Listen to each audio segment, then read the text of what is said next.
now to discuss is Stephen Fine. He's the president and managing editor of Snowbirdadvisor.ca. Good morning. Thanks so much for being with us. Thanks for having me. So you polled over 4,000 snowbirds. Were you surprised by the overall number of Canadians who said they will not travel to the U.S. this winter? Well, we were a little bit surprised in the opposite direction, actually, because if you look at general travel trends to the U.S., they're down a lot more than 15%. I mean, you see 25, 30, 40%. So actually more snowbirds are going to the U.S. Than other travel segments right now, even though there is a drop.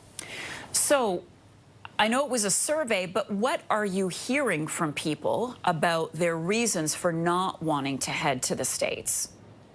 Well, we didn't ask them that specifically in the survey, but we do get a lot of feedback from our members. So there's a wide range of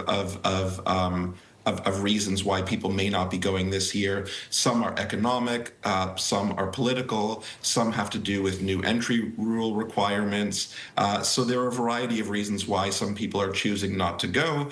But I would say, so last year, just to put it in context, last year, about 82% of all snowbirds went to the U.S. And this year, 70% of all snowbirds are going to the U.S. So the numbers are still quite high. We're just seeing somewhat of a decline. Somewhat of a decline, which is going to have a big impact on economies like Florida, Arizona. I am wondering then, have snowbirds adjusted the duration of their trips abroad? If they're not going to the U.S., are they spending less time away in places like Mexico or Spain where the weather is favorable? Well, that's a great question. And we did ask that question, and we expected that people would go for shorter periods of time this year if they were going more to international destinations. But the numbers showed that they actually weren't. They're going away for approximately the same amount of time this year as they did last year.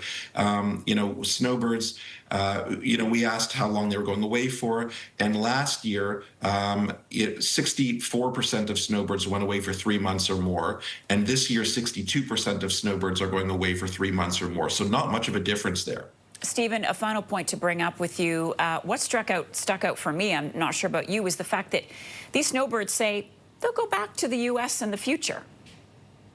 Yeah, that was an interesting takeaway. So 54% of snowbirds that we surveyed who went to the U.S. last year are not going this year, said they would consider returning in the future. So that's quite interesting. Now, what it will take for that to change or when that will happen, we aren't sure, but it is interesting to know that they are open to returning to the U.S. in the future.